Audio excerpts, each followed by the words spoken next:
Dans le leçon avant, nous t'apprendre pronom sujet, mais dans le leçon ça, nous apprendre pronom d'objet. Moi, mettez sujet yo à gauche, objet yo à droite. On regarde. I, qui c'est je. Me, qui c'est moi. On va le montrer qu'il est pour utiliser. OK? Keep following. Continuez suivre moi. I, me.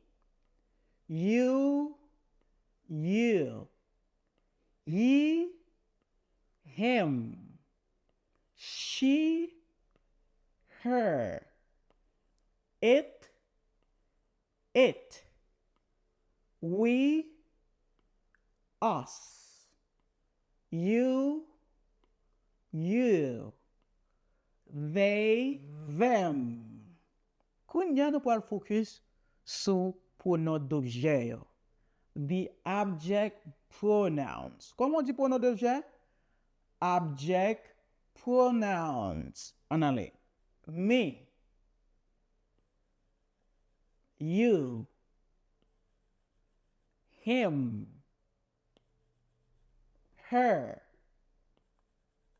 It. Us. You. Them. En anglais. Me, you, him, her, it, we, you, them.